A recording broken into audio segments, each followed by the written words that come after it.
রিক্সা উঠে পড়ে আছে। না পাইলে তো আপনার জন্য বলেন, আপনি বিক্রি করে দিলেন। আচ্ছা ঠিক আছে, আমি এখন লাগবে না, পরে পরে।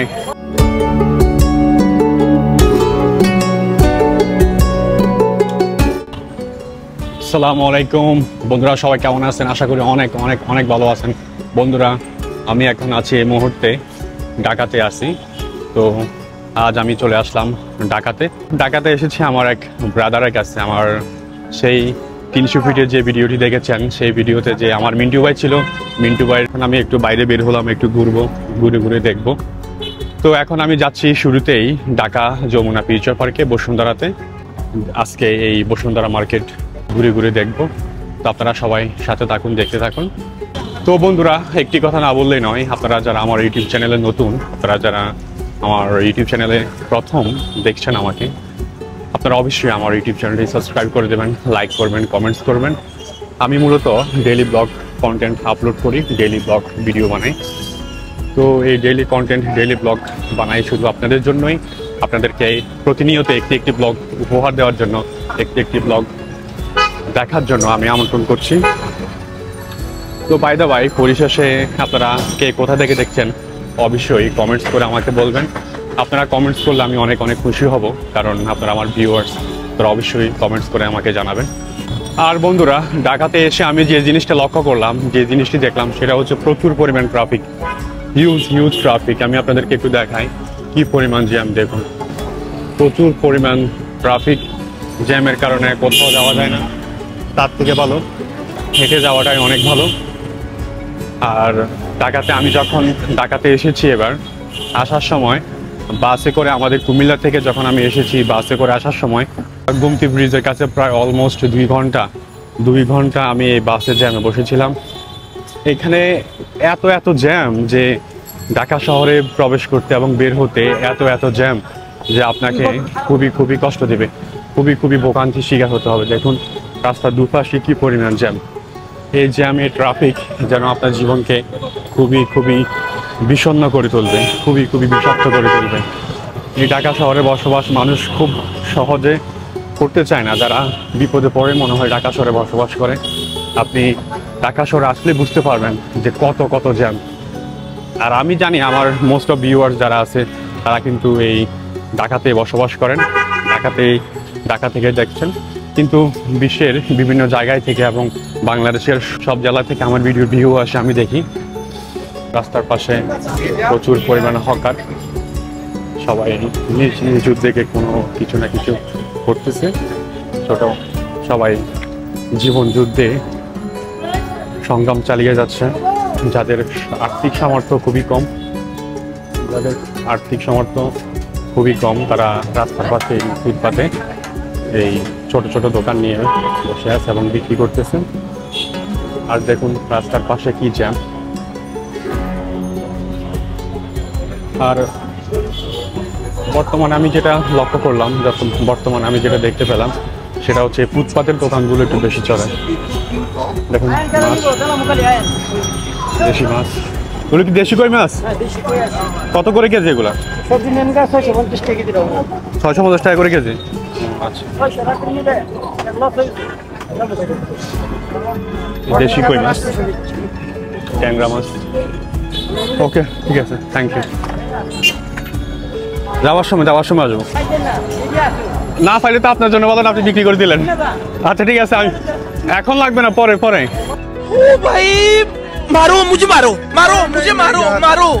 नहीं, ये मजाक हो रहा है, एक सेकंड यार, मजाक हो रहा है। আচ্ছা ঠিক আছে, আমি বিক্রি করেন।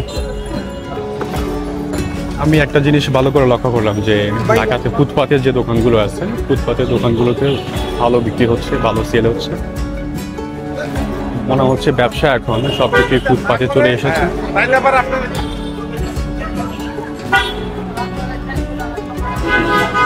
ফিউচার পার্কের এই ফুটপাতের দোকানগুলোতে ভালো মাল সেল হচ্ছে। সব ধরনের দোকান, ফুচকা দোকান, ফলের দোকান, জুতার দোকান, সব কিছুই খুবই দারুণ সেল হচ্ছে।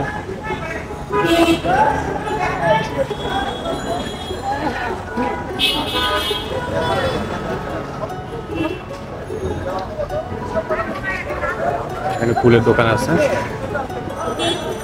নাই এমন কোনো দোকান আমার মনে হয় নাই। ফুটপাতে সব রকম দোকান, সব ধরনের দোকান পাওয়া যায়। এখানে একটা রিক্সা উঠে পড়ে আছে। রিক্সা আমার কি হয়েছে?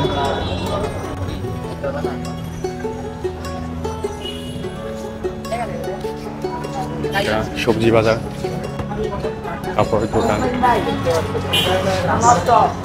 তাদের বুঝার বাকি নেই, যারা শহরের বাইরে থাকেন, যারা লোকাল এরিয়াতে থাকেন, তারা দেখতে পাচ্ছেন কি পরিমাণ সেল, কি পরিমাণ মানুষ কর্মসংস্থানের জন্য এই নিম্নবিত্ত যারা এবং নিম্ন মধ্যবিত্ত যারা, তারা এই ফুটপাতে বিজনেস করছে। এখন আমি দেখেছি যারা পয়সাওয়ালা যারা আছে, আর্থিকভাবে সচ্ছল, তারাও কিন্তু এই ফুটপাতে ব্যবসা করতেছে।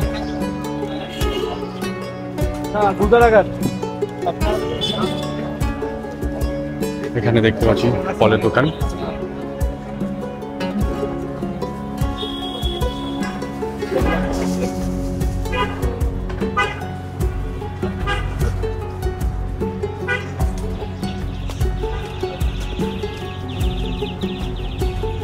আপনারা দেখতে থাকুন, আমি সামনে গিয়ে আপনাদেরকে দেখাবো। আর আমি যমুনা বিশ্ব পার্কের ভিতরে যাবো, গিয়ে আপনাদেরকে দেখাবো। এখন এক গ্লাস লেবুর শরবত খাচ্ছি, খুব গরম লাগছে। হ্যাঁ, লবণ চিনি কিছু দেবো না, লবণ চিনি কিছু হবে না, শুধুমাত্র লেবু আর পানি। খুব গরম লাগছে, ভাবলাম এক গ্লাস লেবুর শরবত খাই।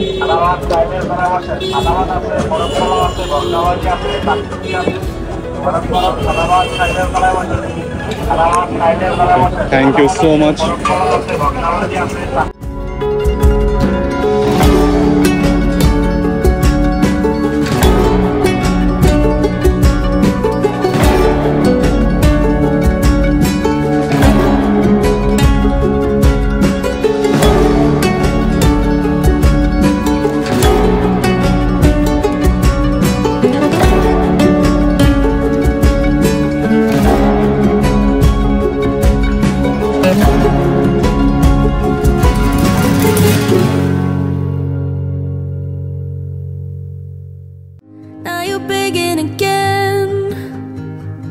Breaking up shouldn't be this hard. I just wanted a friend, so you can keep your heart. No more fights and no more debate. I'm out of ways to love you. No more shortcuts that we can take. Only way out is through. I promised you long ago to be your girlfriend, but somewhere down the road we hit a dead end. Though I tried and tried, it only made me cry, and now there's nowhere to go from here. We hit a dead end. Why you letting me know all the shit that I put you through? When I'm letting you go, 'cause I don't see the point, no more fights and no more debate. I'm out of ways to love you.